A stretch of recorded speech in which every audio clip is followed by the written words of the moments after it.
Tay, ito na po ang bagong simula ng buhay natin. Malayo sa dati nating probinsya. Malayo sa mga kamag-anak natin. At higit sa lahat, malayo na tayo sa mga taong mapanghusga. Parang sa todo ng pananalita mo ay mukhang masayang masaya ka. Aba, oo naman po, Tay. Nga pala, sa tingin niyo po ba magiging mabuti na ang kalagayan natin dito? Sana, anak. Yan lang naman ang palagi kong dasal. Yung hindi na tayo masundan ng nakaraan natin. Masyado na tayong maraming napagdaanan. Bugbog na rin tayo sa mga pagsubok. Sana, magtagal na tayo dito. Hayaan mo, Tay. Sisiguraduhin kong magiging maayos ng buhay natin dito. Maghahanap ako ng magandang trabaho para hindi nyo na po kailangan pa magbenta sa labas o kaya ng kung ano-ano sa bangketa. Kaya dito na lamang po kayo sa bahay. Ako na po magiging bahala sa lahat. Kaya mo ba? Oo naman, Tay. Ako pa ba? Kayang-kaya ko naman na maging mabait at marunong din naman akong makisama kahit papaano. Kaya kayo, relax lang kayo dito sa bahay para di ka na ma-stress sa pakikisalamuha sa ibang tao. Ay, salamat naman kung ganon, anak. Sa tuwing nakikisalamuha kasi ako, hindi nila maiwasan na ako'y husgahan. Dahil doon, nadadamay ka pa na wala namang ginagawang masama. Kahit papano, kung nandito lamang tayo sa loob ng bahay, ay tayo lamang ang makakatikim ng luto ko. Kapag kasi may ibang tao, ay naghihinala sila, nagchichismisan, at sa huli, nahuhusgahan pa tayo. Hindi ko naman sila masisi pero ang masakit kasi doon, laging nahahantong sa desisyon na kailangan ulit nating lumayo. Yun nga po eh, mas mainam nang tayo-tayo na lang ang titikim at makakakain ng pagkain natin.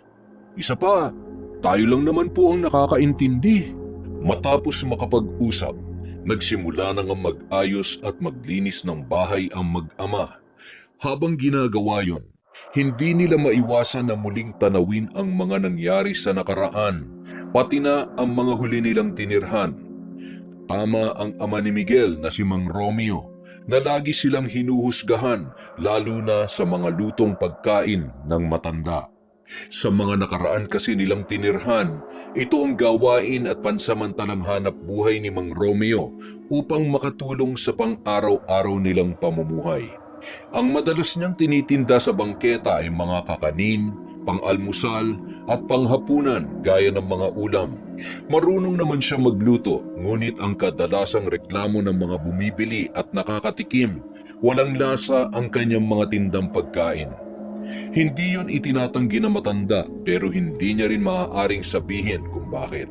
Ang lagi niyang sagot, lagyan na lamang nila ng ibang pampalasa gaya ng asin.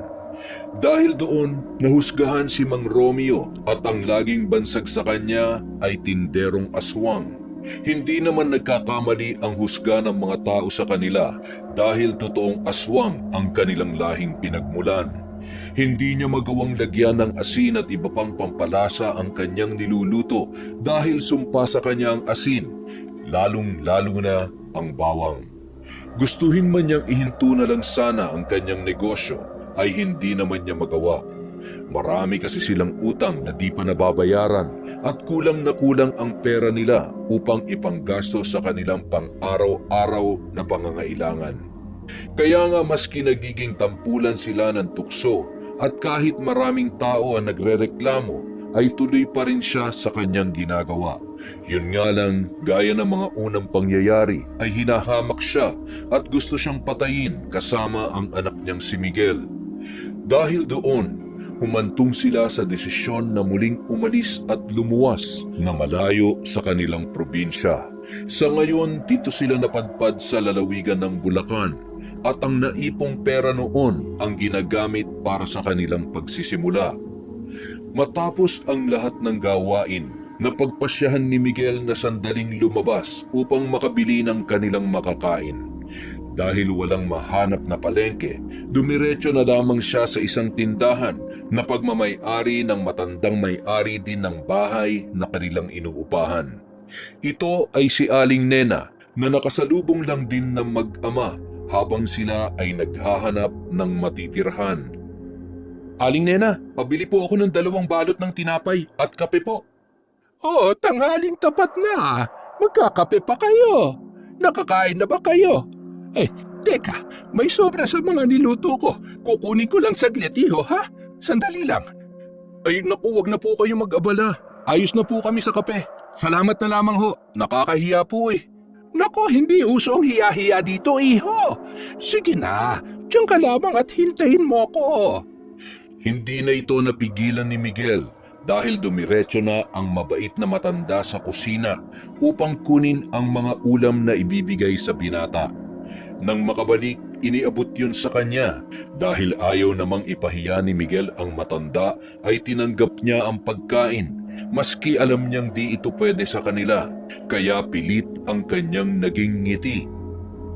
Salamat po, Aling Nena. Pero bibili pa rin po ako ng tinapay at kape para po pang merienda na lang namin mamayang hapon. Ay, sige. Kumusta naman kayo doon? Ayos na ba kayo? Komportable naman ba kayo? Opo, medyo marami-rami pa po ang liligpitin at aayusin. Pero komportable naman po si tatay.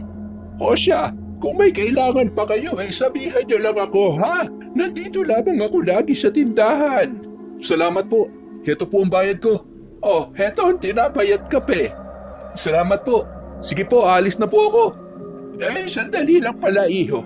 Nais ko lang sabihin na pagdating sa bayad ay hindi naman ako mahigpit. Kung walang pambayad kada buwan, ayos lang basta bayaran kapag mayroon na. Ang kailangan lang talaga natin laging bayaran ay ang tubig at ilaw dahil baka maputulan tayo. Buwanan din kasi ang pagbabayad doon. Salamat po dahil tamang-tama rin po kasi wala pa po akong nahahanap na trabaho. Baka nga po maliit ang bayad namin sa bahay. Pero wag po kayo mag-alala, hindi po kami magiging sakit sa ulo ninyo. Naghahanap ka ng trabaho? Teka, ano ba ang kaya mong trabaho? Marami akong alam at marami akong kakilala. Baka pwede kitang ipasok para hindi ka na mahirapan pa sa paghahanap. Wala, talaga po? Nakakahiya naman po. Ito naman, sadyang mahiyain. Gusto ko lang makatulong sa inyo mag-ama. Alam ko kasi yung pakiramdam na bagong lipat. Kung di mo na itatanong, nung kabataan ko madalas din kami magpalipat-lipat ng tahanan. Mga NPA kasi kami. Ah, NPA po? No permanent address. Ano ba ang kaya mong trabaho? Kaya mo ba magluto, construction o kargador? Sabihin mo, iho. Naku, marami po akong alam at kayang trabaho. Kaya ko pong magbuhat, maglinis, mag-ayos ng garden. Yung construction po, kaya ko po yun. At saka, construction? Nako, tamang-tama lang pala ang paghahanap mo kasi may bagong bukas na project ang asawa ko. Hindi naman gaanong kalayo rito kaya pwede ka doon. Uwian naman siya kaya pwede kang sumabay. Hayaan mo at sasabihin ko sa asawa ko, ha? Mamaya. Naku, maraming salamat po, Aling Nena. Napakabait niyo po talaga. Ang swerte po namin at kayo natagpuan namin. Hulog po kayo ng langit sa amin. Hindi naman masyado. Kung sakali ho kaya, alam niyo po ba kung sakali kung kailan ako makakapagsimula? Para po sana may handa ko ng sarili ko at si tatay. Ay, kahit bukas, pwede ka na magsimula doon. Porma ng asawa ko sa project na yon, kaya makakapasok ka agad. Bukas ng umaga, pumunta ka rito para makausap mo siya at sumabay ka na sa kanya sa pagpasok. Magdala ka na lang ng ekstrang damit, ha? Pagdating kasi sa pagkain, mayroon na doon at kung hindi ako nagkakamali, lingguhan ang bayaran ninyo. Ay sige po, Aling Nena. Naku, matutuwa si tatay kapag nalaman niya may trabaho na ako bukas. Hayaan niyo po, babawi po ako sa mga tulong at pabor na ibinibigay niyo po sa amin. Ay, huwag mo nang isipin yon, iho. Mukha ka namang mabait na bata kaya siguro magaan ang loob ko sa inyo. O sige na, baka naghihintay na ang tatay mo sa pagkain na ibinigay ko at binili mo. Sige po, mauna na po ako. Maraming salamat po ulit. Pagbalik sa inuupahang bahay ay agad na ibinalita ni Miguel sa ama ang pagkakaroon niya ng trabaho.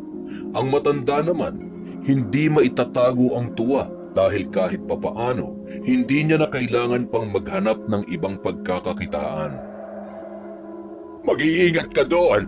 Huwag kang basta-basta magtitiwala kung kani-kanino. Isipin mo na lang, bagong tao ka na at wala na tayong koneksyon sa nakaraan. Kaya naman hindi mo na kailangan pang matakot. Kung gusto mong magkaroon ng mga kaibigan, piliin mo yung hindi tayo huhusgahan.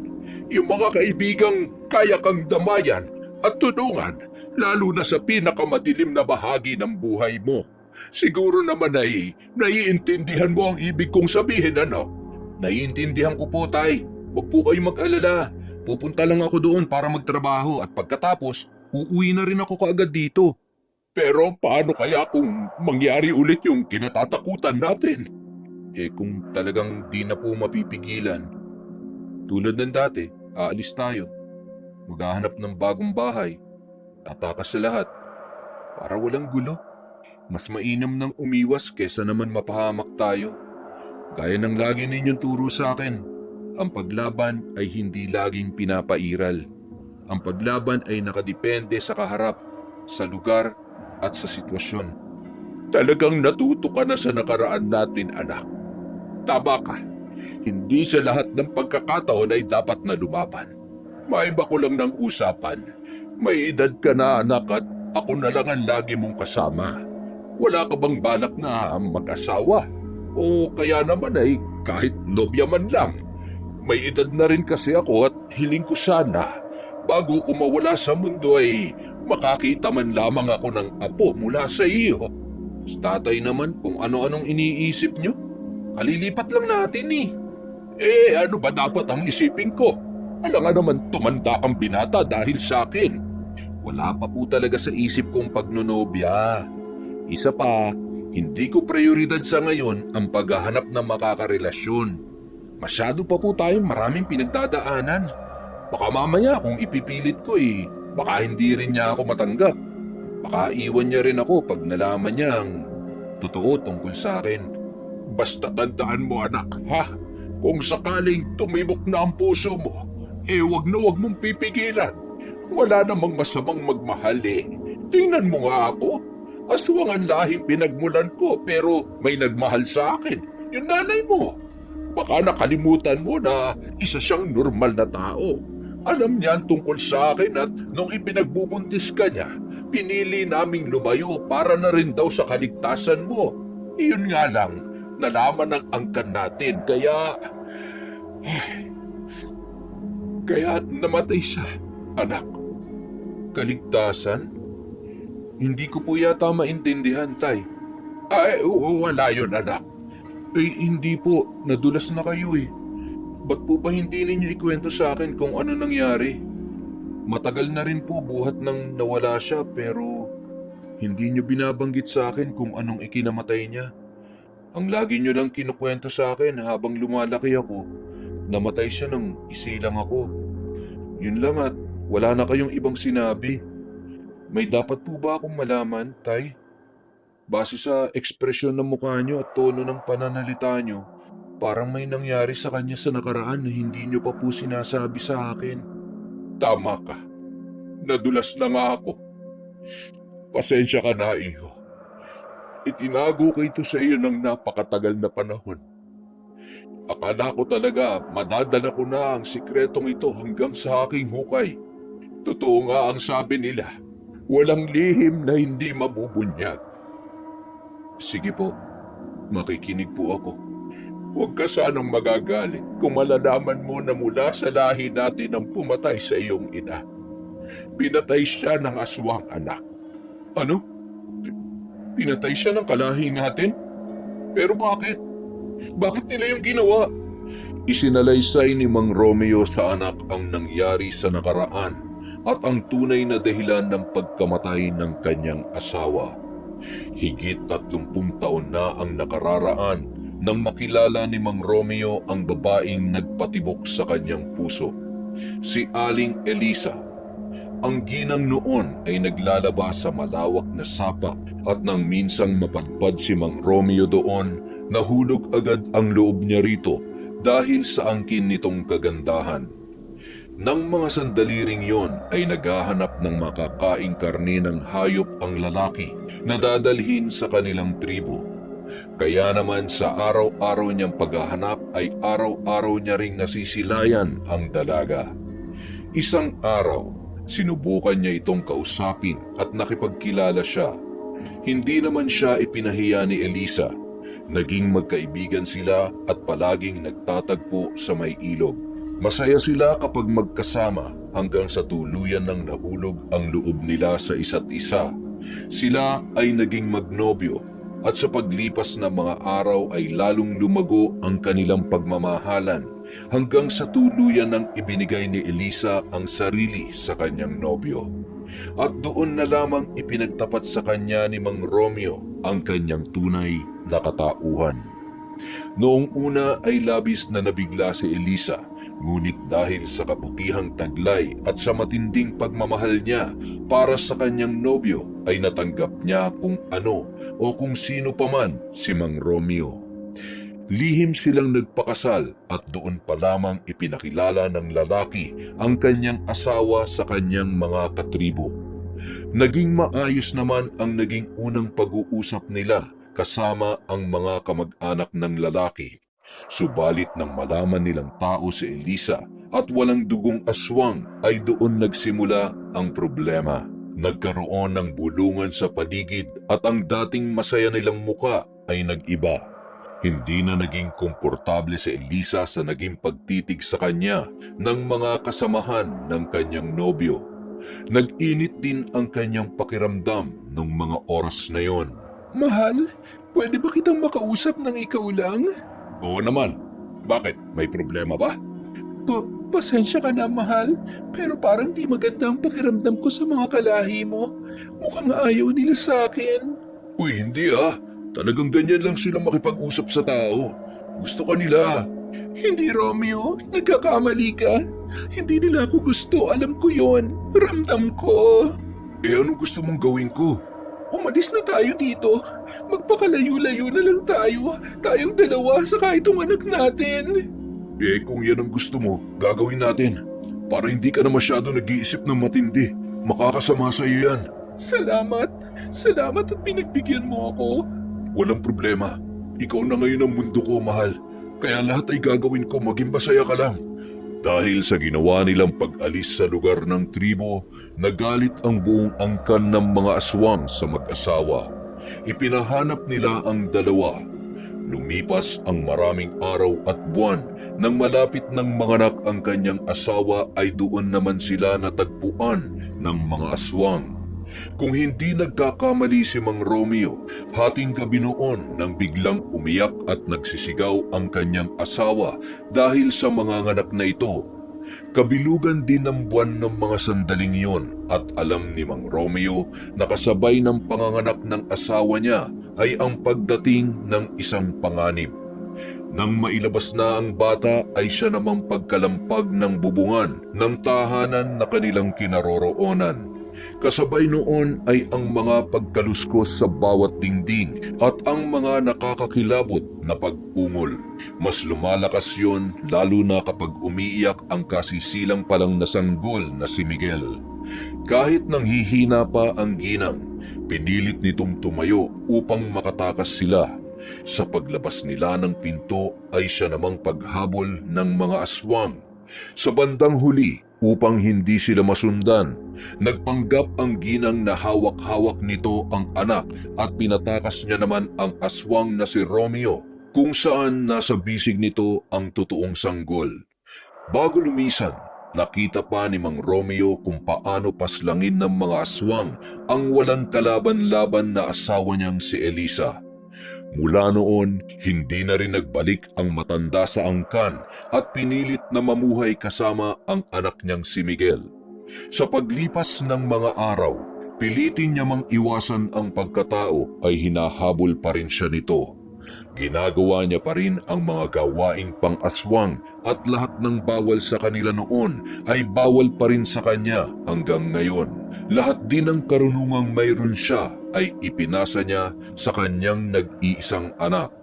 Matapos maisalaysay ng ama ang lahat, hindi maiwasan ni Miguel ang pag-iyak.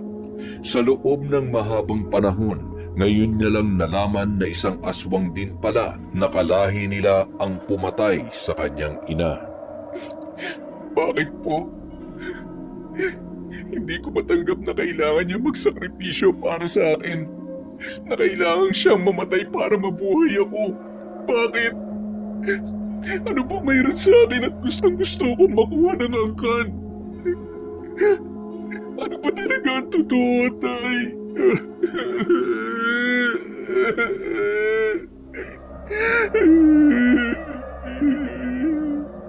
Ang totoo niya na ikaw talaga ang pakay ng mga aswang. Pero huwag kang mabibigla sa sasabihin ko sa iyo, anak. Ano ba makukuha nila sa akin? Hindi ka lamang basta kalahating tao at kalahating aswang, anak. Ang tulad mo at ang dugo mo ang itinuturing na pinakanakakatakot na lahi sa ating angkan. Anong sinasabi niyo, Tay? Paano po nangyari yun?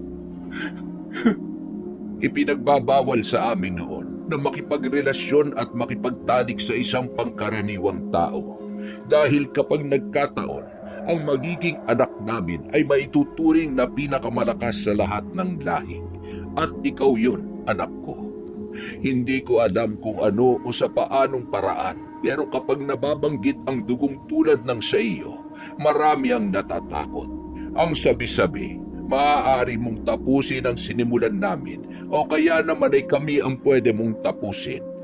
Hindi ko na nabanggit noon sa iyo ang mga bagay na ito dahil wala na rin akong sapat na impormasyon.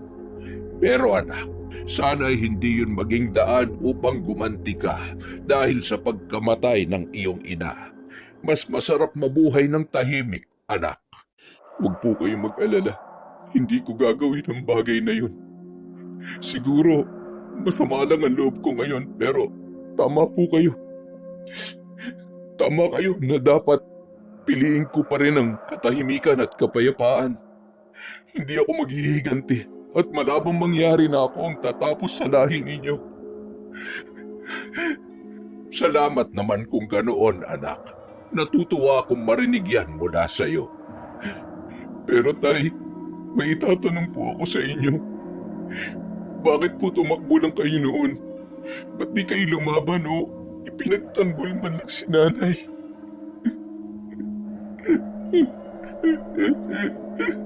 Patawarin mo sana ako, anak.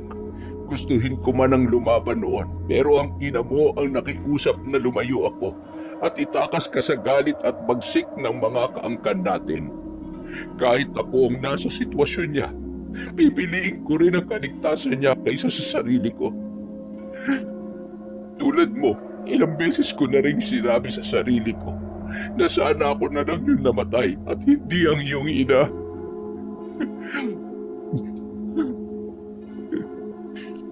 Huwag niyo na pong pansinin yun. Nasagot na po yung tanong ko kaya ayos na. Hindi na rin po maibabalik kung anong naganap na. Ito nga po pala yung tinapay at kape na binili ko sa tindahan sa labas.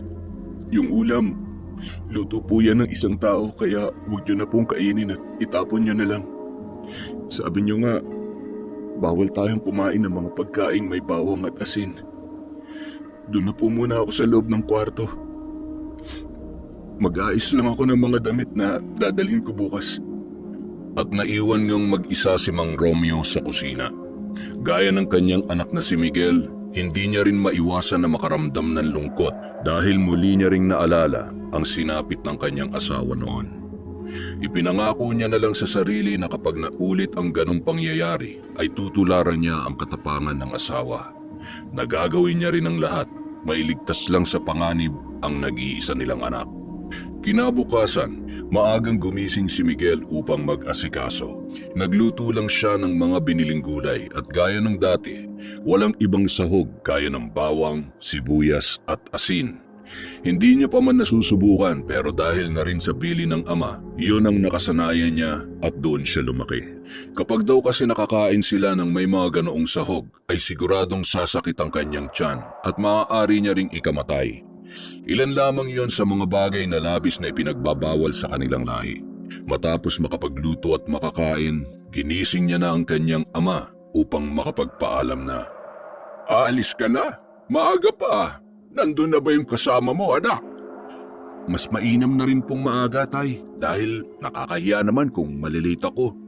Unang araw ko po, kaya kailangan kong ipakita na seryoso ako sa trabahong papasukin ko. O sige, mag-iingat ka ron, ha?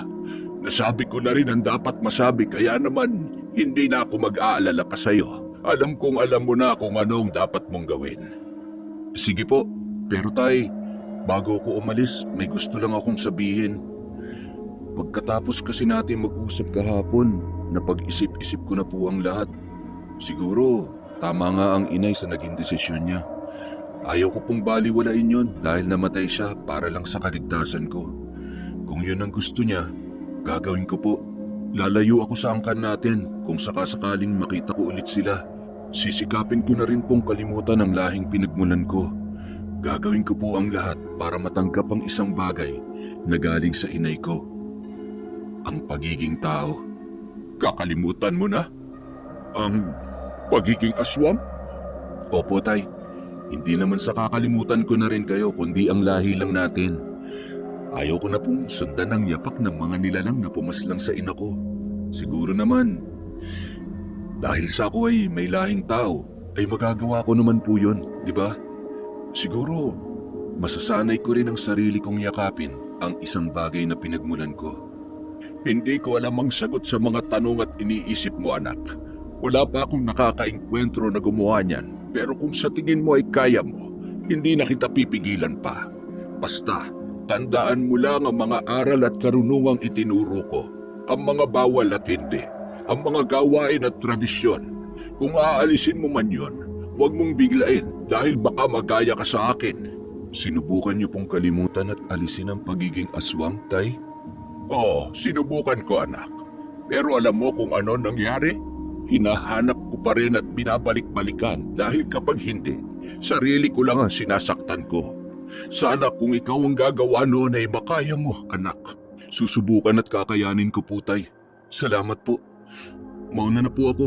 Kung may kailangan po kayo, nandyan lang sa malapit ang tindahan ni Aling Nena. Pwede po kayong mangutang doon at ako na lang ang magbabayad. Basta, wag na po muna kayong didiskarte para hindi na rin tayo mapahamak at mahusgahan. Ako na po munang bahala sa lahat, tay. At nagpatuloy na nga si Miguel. Nang makapunta sa tindahan ni Aling Nena, doon na nito nakilala ang asawa ng ginang na si Mang Kanor. Nakapag-usap sila ng ilang minuto at matapos yun, diretso na ngang isinama ang binata sa project na pinagtatrabahuhan ng lalaki. Pagkarating doon ay agad na ipinaliwanag ng lalaki ang kanyang mga gagawin. Ang project kasi na ito ay paggawa ng isang tulay na medyo mahaba at mahirap rin, lalo na kapag tanghaling tapat dahil sa sikat ng araw. Doon nakilala niya rin ang mga kasamahang lalaki at sa hindi kalayuan, naroon ang baraks ng lahat. Ilang sandali pa, nagsimula na rin sila sa pagtatrabaho. Kasabay noon, isang kasamahan ang lumapit kay Miguel upang makipagkaibigan na rin sa kanya. Kumusta, tol? Mahirap ba ang gawain? Hindi naman. Medyo sanay na rin ako sa ganitong mabibigat na gawain kaya medyo madali na lang sa akin. Ibig sabihin, nagko-construction ka na pala dati. Hindi kita kilala ah. Marami na kasi akong napasukan at napuntahang project pero kailanman ay hindi pa kita nakita. Tinanong ko rin yung mga kasama ko pero hindi rin sila pamilyar sa'yo. Taga Bulacan ka ba? Nako, hindi nyo talaga ako mamumukaan dahil hindi naman talaga ako taga rito. Taga Samar ako, Brad. Doon kami nanggaling ng tatay ko at nitong nakaraang araw lang kami lumipat dito sa Bulacan. Samar? Parang pamilyar yung probinsya nyo sa isang bagay pero hindi ko lang maalala kung tungkol saan eh. May kwento kasi yung lolo ko tungkol sa lugar na yan. Teka, isipin ko lang kung ano yun ha. Tungkol ba sa mga aswang? Ayun, tama, tungkol sa mga aswang. Sabi kasi ng lolo ko, taga roon daw siya dati pero umalis din dahil daw sa mga aswang. Pugad daw kasi ng mga aswang ang Samar. Totoo ba yun? Nakakita ka na ba? O nakainkwentro ka na? Hindi pa ako nakakakita. Marami naman talaga nagsasabi na may aswang sa probinsya namin pero hindi yung totoo. Kung meron man, baka sa ibang bahagi ng lugar namin. Ganon? Ibig sabihin tinatakot lang pala kami ng lolo ko noon. Nga pala, ako si Arturo. Matagal na akong trabahador ni Mang Kanor. Ikaw, anong pangalan mo, tol? Miguel, Brad. Miguel? Gandang pangalan tula. Parang hindi ka rin taga-probinsya. Ang puti mo kasi. Maputi rin ba ang mga magulang mo, tol? Saka, nabanggit mong kasama mong tatay mo. Tama ba? Siya lang ba ang kasama mo? Eh yung nanay mo nasaan? matagal na siyang namayapa. Bata pa lang ako. Hindi ko na masasalay-say ang nangyari sa kanya dahil masakit eh. Pero oo, tama ka nang narinig. Si tatay lang ang kasama ko ngayon sa bahay. May edad na siya kaya pinatigil ko na rin sa pagtatrabaho. Ang sipag mo naman at mukhang magaling kang makisama sa ibang tao. Alam mo, magkakasundo tayo. Tamang-tama, may inuman kami mamaya. Sama ka? Mabilis lang yun. Pampawala lang ng pagod. Inuman? Kaso sasabay ako ng uwi mamaya kay Mang Kanor eh. Ako nang bahala sa kanya, Miguel. Malakas ako ron, kaya mapapakiusapan ko siya. Ano, sama ka na. Minsan lang naman to. Para na rin makilala ka pa ng tropa at mga kasamahan natin dito. Huwag ka mag-alala, mababait ang mga taga-Bulacan gaya ko. Sige na, sumama ka na. Kasi... pag-iisipan ko. Huwag mo nang pag-isipan. Teka, inaalala mo ba yung tatay mo? Ako nang bahala. Sabihan ko si Mang Kanor na sabihan din na may overtime tayo para hindi na siya mag-alala sa'yo. Ano, game ka ba? Sige na nga, pero kaunti lang naman ang iinumin nyo, di ba? Oo, kaunti lang kami uminom. Pampalipas oras at pagod lang. Basta, tuloy ka na mamaya ha. Trabaho muna tayo, inom naman mamaya. Sige. Makalipas ang ilang oras natapos na nga ang buong araw na pagtatrabaho ni na Miguel. Nung pauwi na, gaya ng sabi, kinausap ni Arturo ang foreman na si Mang Kanor upang ipagpaalam ang binata na maiiwan muna ito at kinabukasan na lamang uuwi. Pumayag naman yon at pagsapit ng gabi, nagsimula na ang kanilang inuman. Taliwas sa sinabi ng isa, maraming alak at pulutan ang naroroon. Nasa labas sila ng barracks at nakaupo sa malawak na plywood na pansamantala nilang nagiging lamesa.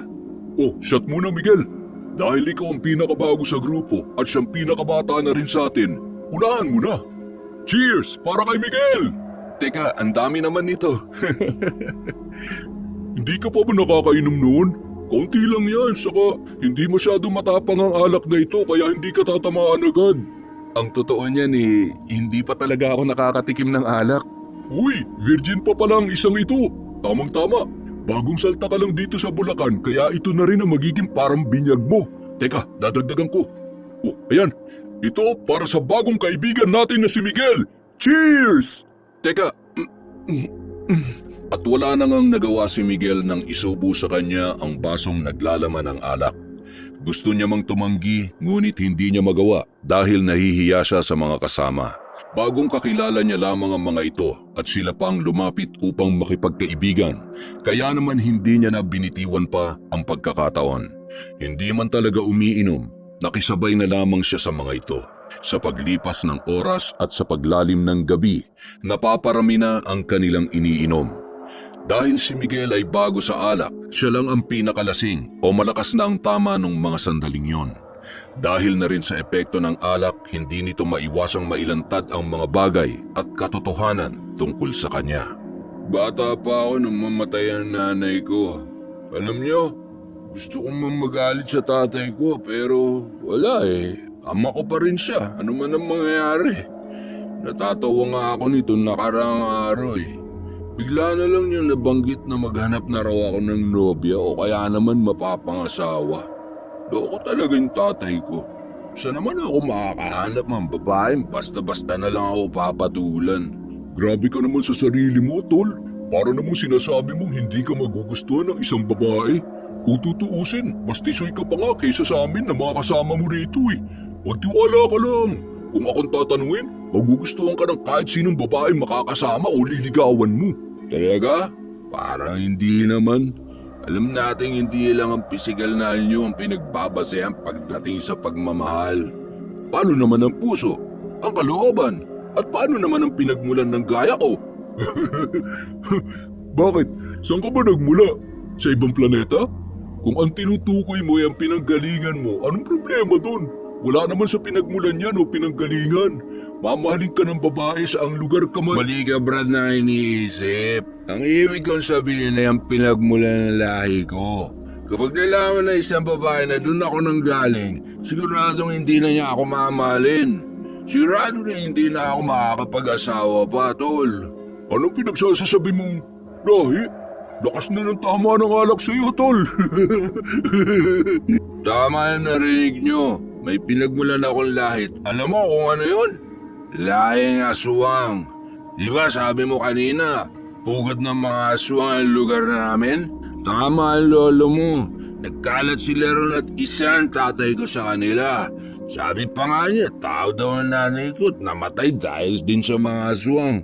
Pero huwag kayong mag-alala, hindi naman kami nakakain ng tao. Mabait ako, mabait si tatay. At hindi na nga naituloy ng binata ang sasabihin dahil bumagsak na at napahiga na ito sa lamesang nasa harapan niya dahil sa labis na kalasingan.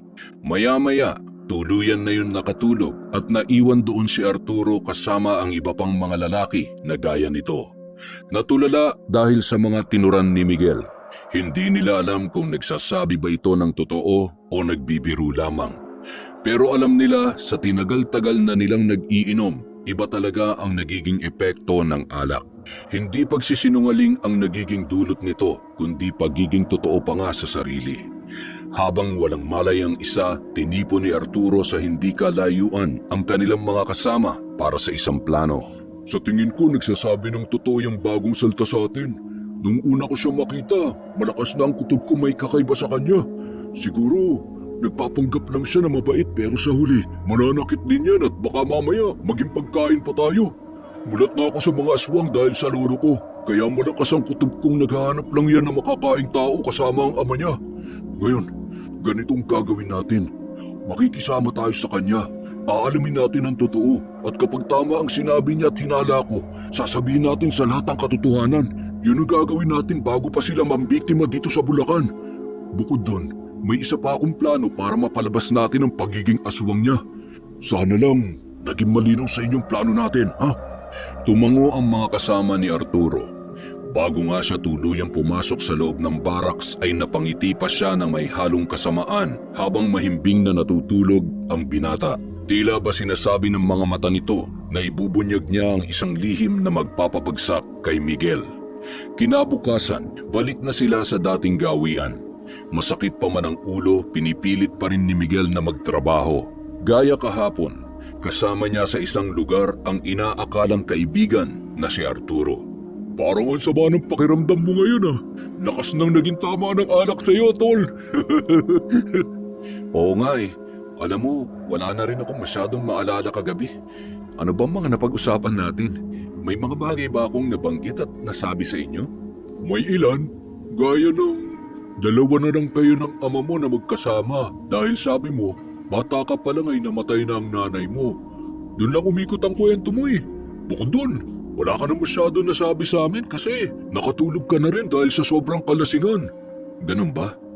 Mabuti na rin yun kesa naging madaldal pa ako kung ano-ano pa masabi ko. Bakit? May iba ka pa bang gustong ikwento sa amin? Sayang nga eh. Tinulugan mo kami kaagad. Gusto mo, inuman ulit tayo mamaya? Sa susunod na lang muna siguro ako. Kailangan ko munang umuwi dahil baka hinahanap na ako ng tatay ko eh. Mag-aalala kasi yun. Sayang naman. Pero tama ka naman Miguel. Baka nga mag-alalang tatay mo. Mukhang mabait siyang tao ah. Sana balang araw eh makilala ko siya at makausap. Gusto kong makakwentuhan ng taong nagpalaki sa'yo. Naku, mabait talaga si tatay. Hayaan mo, baka sa susunod na araw ay isama kita ron para makita mo siya at makilala mo rin si tatay. Ayun, aasahan ko yan ha. Teka, di ba siya rin na nagsabi na mag-asawa ka na? Nakwento mo kasi kagabi yun.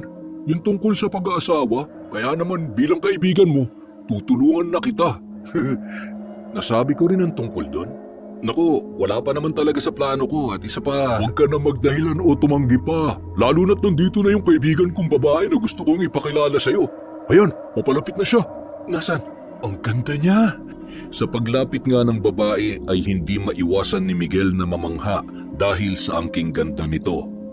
Tila sa lahat ng mga babaeng nasilayan niya ay ito lamang ang kaaya-aya sa kanyang paningin. Miguel, ito nga pala si Katrina. Matagal ko na siyang kaibigan. Katrina, siya naman si Miguel, yung nabanggit ko sa'yo. Hi Miguel, natutuwa ako makilala ka. Tama pala tong kaibigan ko, napakagwapo mo pala at mukhang mabait pa. Naku, hindi naman sa ganun. ito talagang si Arturo? Kung ano-anong pinagsasasabi tungkol sa akin? Nga pala, gaya mo masaya rin akong makilala ka. Ano ka ba? Totoo naman ang mga sinabi niya. Balita ko rin, taga-summer ka. Alam mo ba, pangarap ko makapunta ron? Taga ron kasi ang mga magulang ko. Doon ako pinanganak pero dito na ako sa Bulacan lumaki. Talaga? Saan ka sa summer? Sa teka, hindi ko na maalala ang eksaktong pangalan ng lugar. Matagal na rin kasi. Bata pa lang ako napadpad na ako rito. Basta sa isang lugar sa Samar. Doon ako pinanganak. Oh, bago lumalim ang usapan ninyo, paalala ko lang, may trabaho pa kami nitong si Miguel ha. Usap na lang ulit kayo mamayang break time, kung ayos lang. O sige, Miguel, hintayin na lang kita dun sa barracks nyo. Gusto kita makilala. Mukhang napaka-interesadong tao mo, kaya naman hindi na kita pakakawalan pa. Mauna na ako, din muna ako. Bye! Kinindatan niya ba ako? Oo, Miguel. Sabi ko naman sa'yo kung bahala sa'yo, di ba? Akalain mo yun? Unang kita niya pa lang mukhang in love na siya sa'yo. Kung sakaling magkagusto siya sa'yo, sa tingin mo ba, magugustuhan mo rin siya? Hindi lang magugustuhan, baka mahalin ko pa siya. Pero hindi ko alam, parang may kakaiba sa kanya at tila sinasabi ng isip ko na kilalanin ko pa siya. Bukod sa maganda, pakiramdam ko siya ng babaeng pakakasalan at mapapangasawa ko. Akala ko sa alak ka lang tatamaan pati pala sa babae. Mamaya na yung pantasya mo, magtrabaho muna tayo. Baka mapagalitan pa tayo ni Foreman. Mamaya, sigurado mas makikilala mo pa si Katrina. Salamat ha. Salamat dahil ikaw kaagad ang una kong naging kaibigan. Hayaan mo, babawi rin ako kapag ikaw naman ang nangailangan. Sigurado yan ha? Sige, tatandaan ko yan. Pagsapit ng tanghali, nagmamadaling maghugas ng muka at kamay si Miguel. Agad nitong nilapitan ang babaeng si Katrina at niyaya sa isang karinderya na kainan. Hindi naman tumanggi ang babae at agad na sumama sa kanya. Habang kumakain, doon na mas nakilala ng binata ang babaeng ipinakilala sa kanya. Nalaman niya kung sino talaga ito at nalaman niya kung ano ang mga ginagawa nito sa buhay. Pati na rin ang mga ayaw at gusto ng babae. Hanggang sa ang usapan nila ay umabot na sa isang bagay na gusto sanang iwasan ni Miguel. Ang pakikisalamuha ng kanyang ama dito. Nabanggit mo, diba? Tatay na lang ang meron ka. Ano ba nangyari sa nanay mo? Mahabang kwento pero sa ngayon, hindi ko muna masasabi sa'yo. Medyo sensitibo rin kasi ang mga nangyari.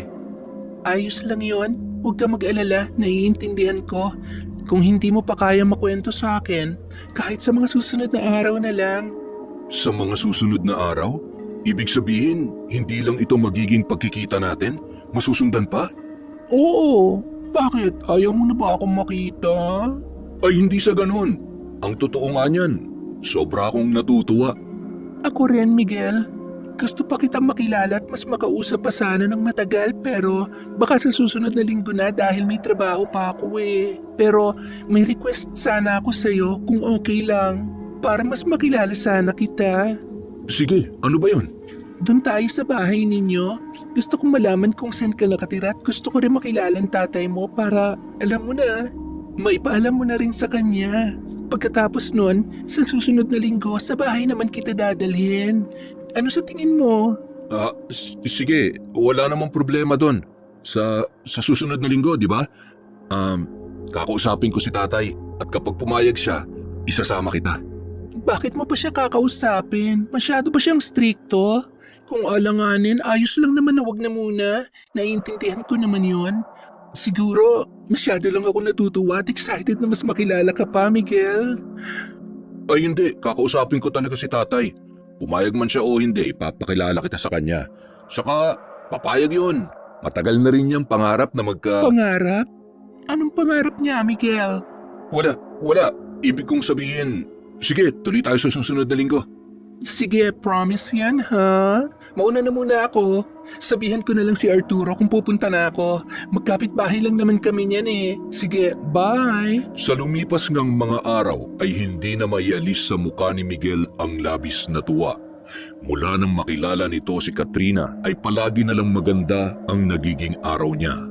Napansin na rin yon ng kanyang ama na si Mang Romeo Kaya naman hindi na ito nag-atubili pang tanungin ang anak tungkol sa bagay na nagpapasaya sa kanya. Ilang araw na yung saya at tuwa sa mukha mo ah. Hulaan ko, may nagpatibok na ng puso mo ano? Sino yan? Mukhang may ipapakilala ka na sa akin ah. Tamang-tama po na nabuksan niyo ang usaping yan. May nakilala ko nitong nakaraang araw. Kaibigan siya ng kaibigan kong si Arturo. Si Katrina po, Tay. Katrina, napakagandang pangalan ah. Mukhang maganda rin ang babaeng yan. Base na rin sa ningning ng mga mata mo habang nagsasalita ka. Hindi lang po siya maganda, Tay. Mukhang mabait pa po. Saka, yun din po palang ipagpapaalam ko. Gusto niya po kasing pumunta rito para mas makilala pa ako. At makilala na rin daw po kayo. Talaga? Pati ako? Teka, hindi ba masyadong mabilis ang mga pangyayari? Anak, sigurado ka na bang siya ang babaeng magugustuhan mo? Anak, hindi naman kita pinipigilan pero napag-isipan mo na ba ito ng mabuti?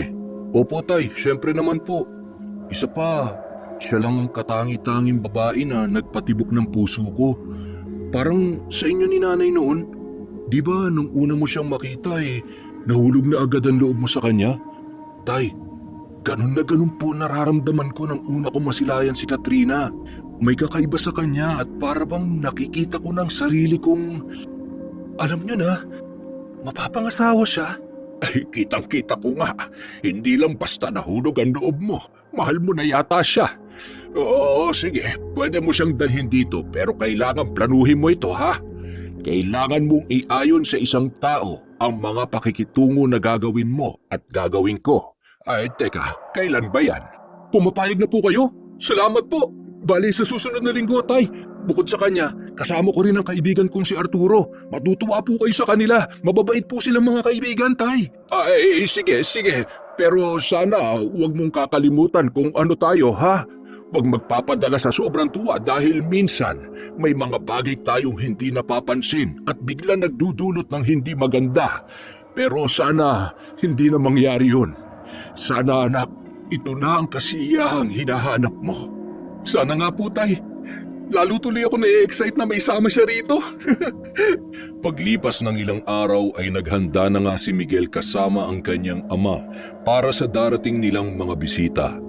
Nang makapaglinis at makapag-ayos, sinundo na ng binata ang babae kasama ang kaibigan nitong si Arturo. Linggo rin ng araw na yon. Kakasahod lang kaya't may sapat siyang pera upang maasikaso ang mga ito. Si Mang Romeo naman, nang makaalis ang anak ay nagsimula ng magluto ng masasarap na ulam at putahe. Pero sa pagkakataong yon, nilagyan niya ng sapat na lasa ang mga pagkain upang hindi magtaka ang kanilang bisita. Hindi niya na lang ito tinikman at tinansya na lamang ang lasa. Paglipas pa ng ilang oras, saktong pagkatapos niya maghanda ng mga pagkain ay dumating na nga ang anak kasama ang dalawa. Oh, nandito na pala kayo. Tay, siya nga po pala si Katrina at siya naman po si Arturo. Katrina, Arturo, siya nga pala si Tatay Romeo. Magandang hapon po sa inyo, Mang Romeo. Ikinagagalak ko po kayo makilala. Arturo po, kaibigan at kasamahan itong si Miguel doon sa pinagtatrabahuhan niya. Ako naman po si Katrina, kaibigan po ako ni Arturo at kaibigan na rin po ni Miguel. Masaya rin po ako makilala kayo, Tay. Ako rin, masaya akong makilala kayo. Matagal na rin kasing walang mga kaibigan itong anak ko si Miguel. Kaya natutuwa akong may dinala na rin siyang bisita sa wakas. Tamang-tama lang din ang dating nyo dahil katatapos ko lamang magluto. Ay, mabuti pa doon na tayo sa lamesa magkwentuhan at kumain.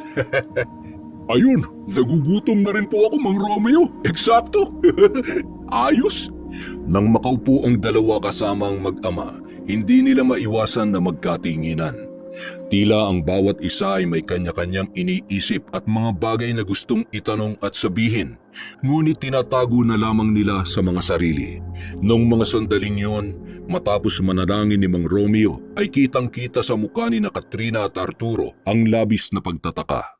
Tinititigan nila ang matanda at sa tuwing ito ay susulyap sa kanila ay bigla silang ngingiti upang hindi ito magtaka o maghinala.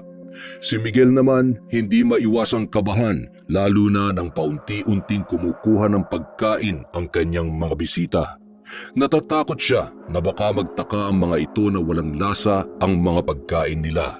Hiniling niya na sana hindi yun mapansin ng kanilang mga panauhin. Masarap pala magluto ang tatay mo, Miguel. Talaga? Kumusta naman ang lasa? Okay naman, masarap. Teka, bakit mo natanong yan? Wala ka bang tiwala sa luto ng tatay mo? Hindi naman sa ganun. Minsan kasi walang lasa ang mga luto ni tatay at minsan naman sakto lang. Para sa akin, masarap talaga. Masarap talaga akong magluto. Mapagbiro lang itong si Miguel. Minsan wala lang talagang gana yan kaya't hindi napapansin ang lasa ng mga luto ko. Nga pala, may gagawin lang ako sandali sa kusina, ha? Kumain na kayo dyan. Tapusin ko lang yon. Hindi po kayo kakain, Mang Romeo? Sayang, gusto pa naman namin kayong makausap at makakwentuhan. Mamaya na lang, pagkatapos ninyong kumain.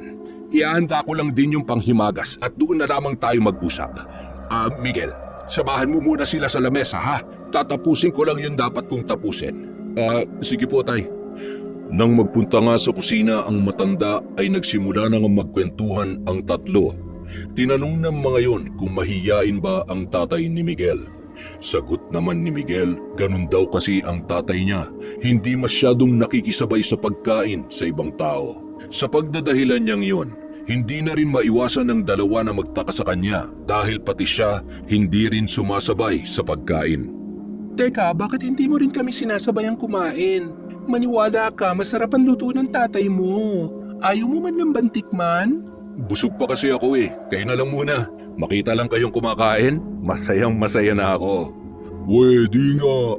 Nung papunta tayo rito, tinanong kita kung kumain ka na. Sabi mo hindi pa, kaya inaasahan kong sasabayan mo kami sa pagkain. Sige na, sabayan mo na kami. Marami-rami itong niluto ng tatay mo. Sayang naman at baka hindi namin maubos dahil kami lang ang kumakain. Busog pa talaga ako At saka... Kumain ka na, Miguel. Kahit para na lang sa akin. Tama si Arturo, nakakahiya kung kami lang ang kakain. Teka, buti pa sandukan na kita ng kanin at ulam. Ayan, kumain ka na. Bahala ka, magtatampo ako niyan. Hindi mo na ako makikita. Sa pag-angat ng kutsarang may kanin at ulam, hindi maiwasan ni Miguel ang kabahan at makaramdam ng takot. Takot na baka sa paglunok niya ay makaramdam siya ng sakit at mahalata yun ng mga kasamang nakatingin sa kanya at hinihintay siyang kumain. Ngunit nang matikman ang pagkain ay nagtaka siya at natuwa rin dahil natikman niya ang lasa nito. Malayo sa kanyang nakasanayan. Muli siyang sumubo at nang matikman ulit, lumapad na ang ngiti sa kanyang mga labi. Nakangiti man, nagtataka pa rin siya kung bakit wala siyang nararamdamang kakaiba, lalo na't may asin at bawang ang kanyang mga kinakain. Inisip niya na lamang na baka hindi siya tinatablan dahil may dugo siyang tao. Kung noon niya pa ito nalaman, sana'y hindi siya nagtitiis sa mga pagkain na walang lasa. Nang sandali rin siyang lumingon sa kusina, gaya niya ay nakita niya ang ama na nagtataka rin. Nakakunot ang noo nito at ilang sandali ay muling bumalik sa kanyang ginagawa. Sa mga nakalipas na oras, naging normal naman ang kanilang pag-uusap. Nagbago lang ang ihip ng hangin nang muling buksan ni Arturo ang usapan tungkol sa mga aswang. Sa pagkakataong yon, sa isip niya ay gusto niyang mahuli ang totoong pagkatao ng mag-ama. Maiba po tayo. Naniniwala po ba kayo sa aswang? Bakit mo naman biglang naitanong yan, iho? Nakwento ko rin po kasi kay Miguel ang karanasan ng lolo ko sa Samar. Sa inyo ko po gustong malaman ngayon. Tutal, mas matagal na rin po kayo doon. Sa tingin niyo po, totoo kaya sila, Mang Romeo? Totoo sila.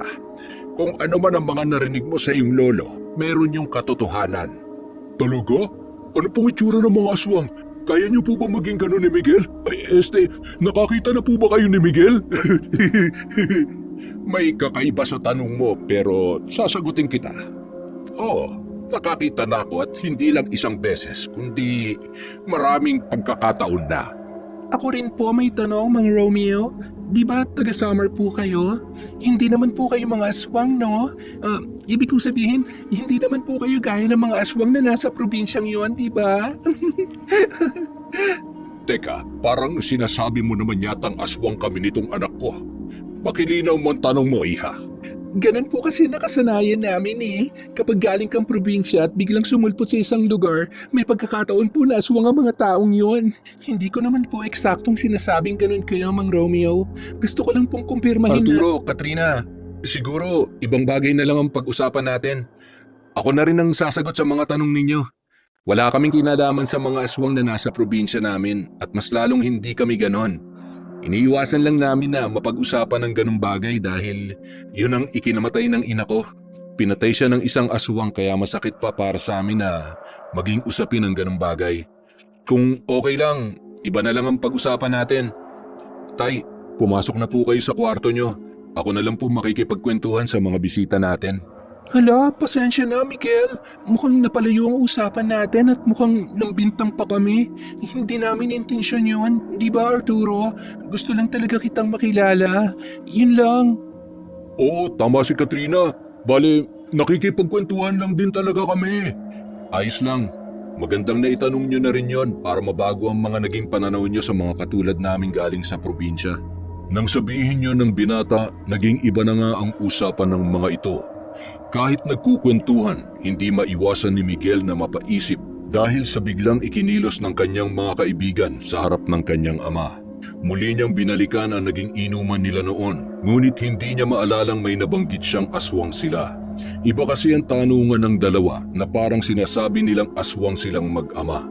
Na parang siguradong sigurado na sila at gumagawa lamang ng paraan upang mahuli sila sa sarili nilang mga bibig.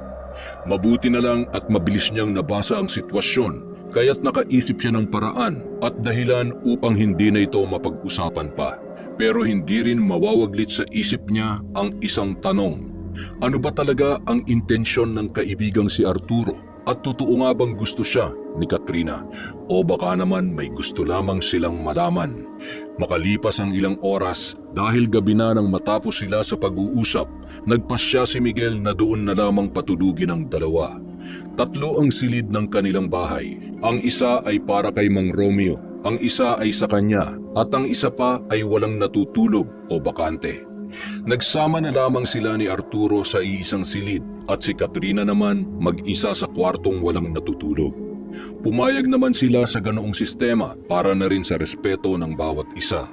Sa paglalim ng gabi at nang makatulog na ang lahat, napadilat ng mga mata si Miguel dahil sa pagbangon ng kasamang si Arturo. Hindi muna siya natulog at iniisip na uminom lamang ng tubig ang isa, ngunit makalipas ang ilang minuto, hindi pa rin yon bumabalik. Kaya naman pasimple siyang lumabas upang hanapin yon.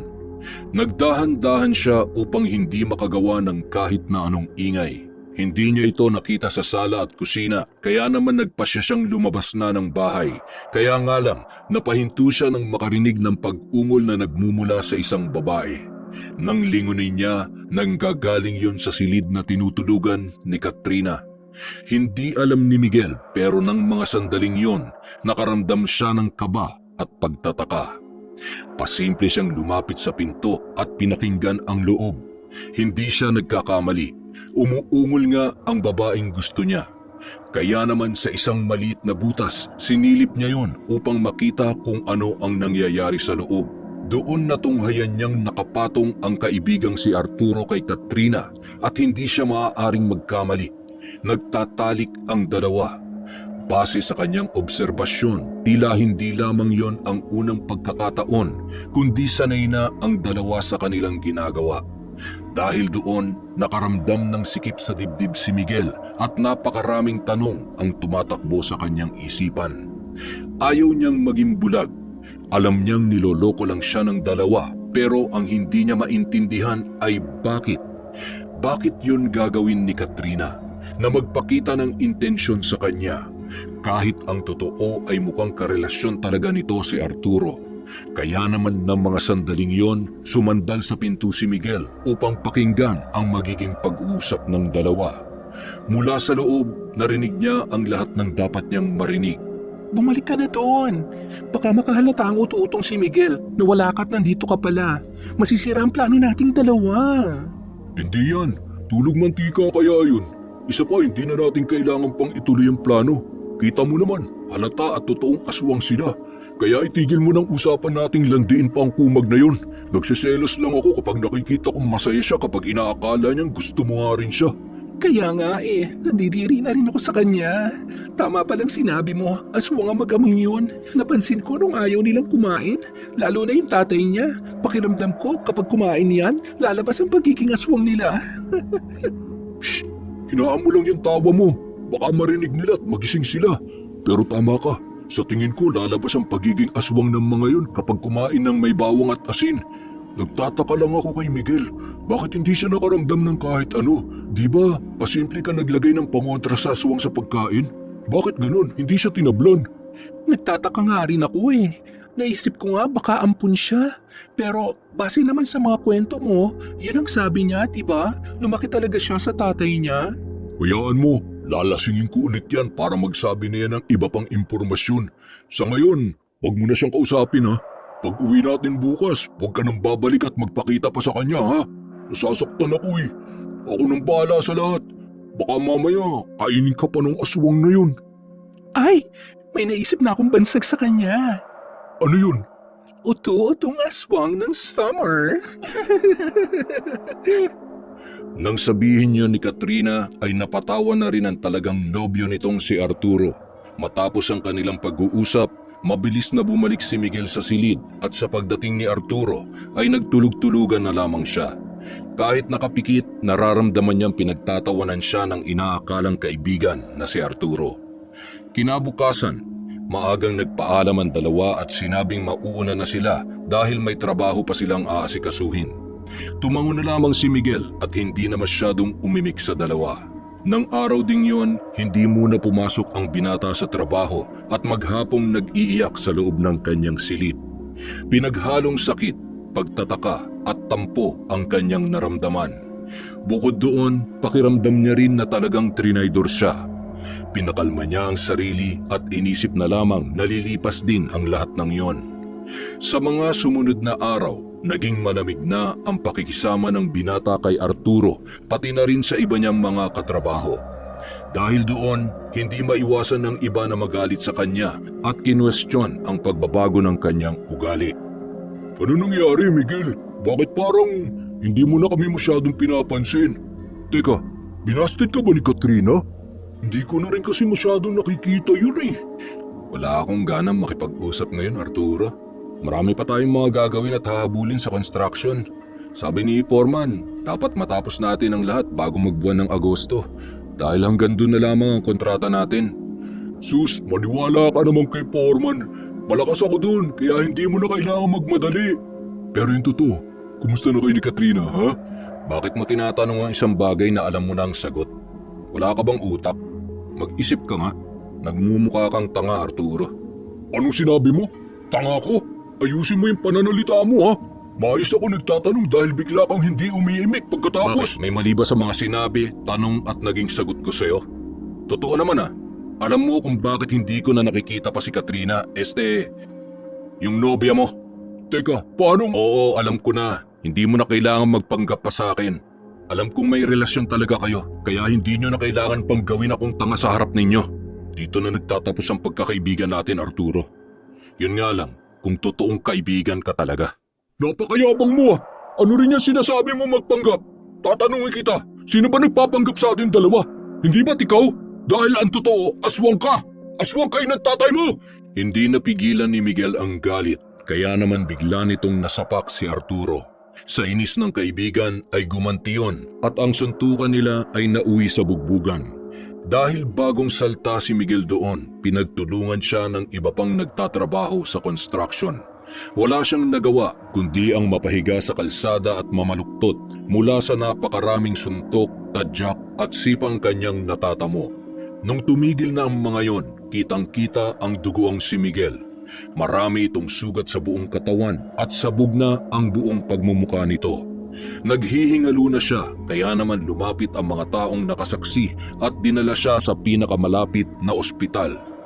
Bago siya mawala ng ulirat, narinig niya pa ang pagtawa at pagsasalita ni Arturo.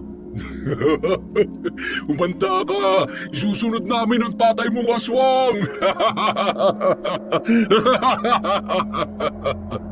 Pagsapit ng gabi, napamulat ang mga mata ni Miguel at napabangon sa kamang kinahihigaan. Nung mga sandaling yon, nasa loob pa rin pala siya ng ospital. Nang maalala niya ang kanyang ama, mabilis niyang inalis ang mga tubong nakakabit sa kanya at tumalon siya sa bintana. Mataas man, ngunit sa pagbagsak niya ay tila hindi siya nagtamo ng kahit na anong bali. Pinagmasdan niya rin ang sarili. Wala na ang mga natamong sugat mula sa pambubugbog sa kanya ni Arturo, kasama ang iba pa nilang katrabaho. Nagtataka man, mabilis ang pagtakbong ginawa niya upang makabalik sa kanilang bahay dahil nag-aalala na siya sa kalagayan ng kanyang ama. Makalipas ang ilang oras, napahinto siya nang makita ang tumpukan ng mga tao, kabilang na si Aling Nena at ang asawa nito.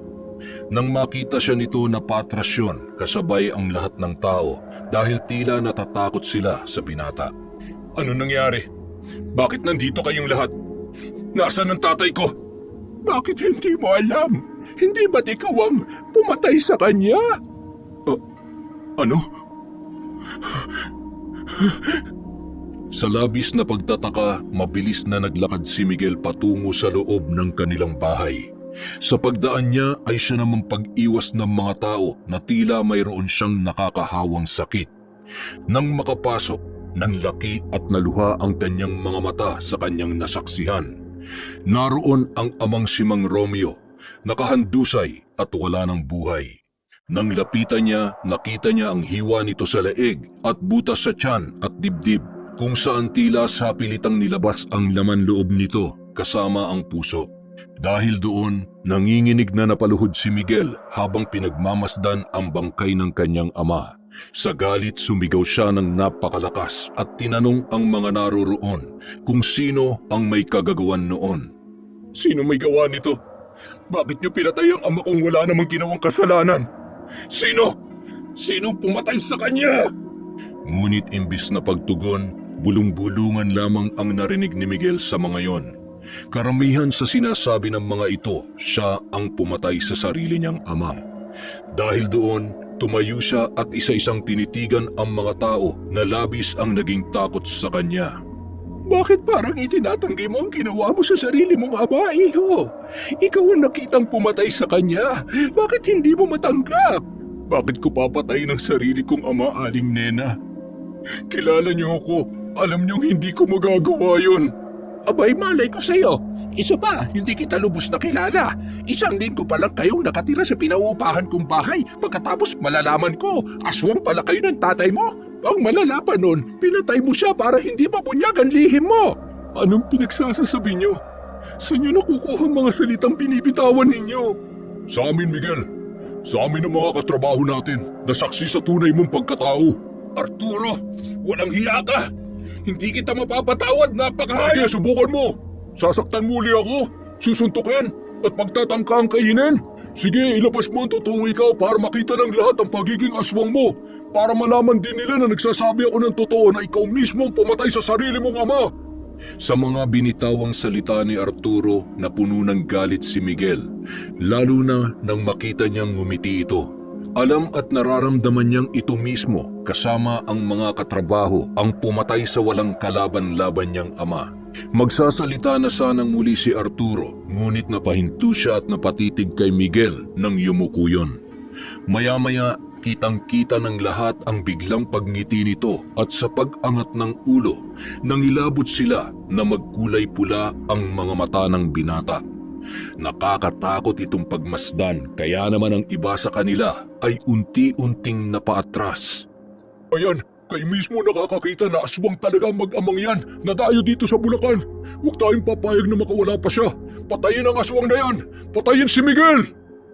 Sinubukan naming mag-amang maging mapait sa inyo at talikuran ang pagkataong mayroon kami. Pero anong nangyari? Hinusgahan niyo pa rin kahit wala kaming ginagawang masama. Nakisama ako't nangarap na maging isang tunay at totoong tao. Pero ano nangyari? Trinaydor ako ng inakala kong kaibigan kasama ang babaeng inakala kong makakasama ko habang buhay. Gusto ko mang kalimutan ang sumpang nakaatang sa balikat ko. Pero binigyan niyo ako ng dahilan para maalala yon at gamitin laban sa inyo. Hinusgahan, trinaydor at pinatay niyo pa ang sarili kong ama. Ngayon, buhay niyong kukunin ko! Bago pa makasagot si Arturo sa pagsasalita at galit ni Miguel, napahinto siya ng may mga kamay ang biglang sumakal sa kanya ng mahigpit.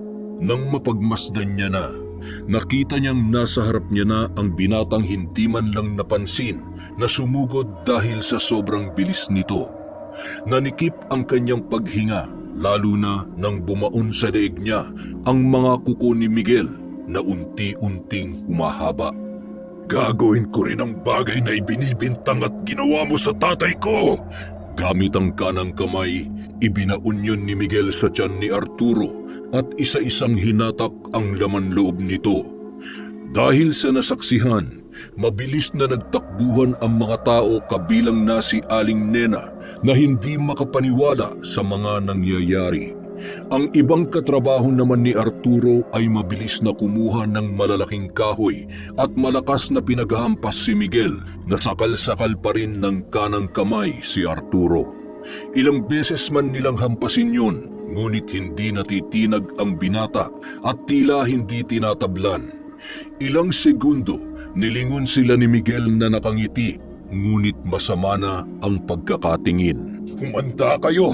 Kayong isusunod ko! Nang marinig ang tinuran ni Miguel, parang batang natakot at nagtakbuhan ang mga tao. Samantala, sunod na binutas ng binata ang dibdib ni Arturo. Hinila niya ron ang puso ng binata. Nang maalis na yon, tulala itong nalagutan ng hininga at bumagsak. Hiniwa rin niya ang leeg nito gaya na nangyari sa kanyang ama. Pagkatapos noon, sunod niyang hinanap ang iba pang mga kasama ni Arturo na tumulong upang siya ay husgahan at mapatay ang kanyang pinakamamahal na ama. Isa-isa niya yung nahanap gamit ang bilis at liksing taglay mula sa dugo ng pagiging aswang at dugo ng tao. Nang mahawakan ang mga yon, gaya ni Arturo, isa-isa niya itong pinagpapaslang. Habang ginagawa yon, naroon lamang si Aling Nena sa isang tabi kasama ang kanyang asawa na saksi sa paghihiganti ng binatang si Miguel. Matapos yon, sunod na pinuntahan ni Miguel ang babaeng pinaasa siya. Walang iba kundi si Katrina. Naabutan niya yung naliligo kaya naman mabilis niya itong pinasok sa loob ng banyo. Doon ay nagulantang pa ang dalaga at tinanong kung saan siya nanggaling.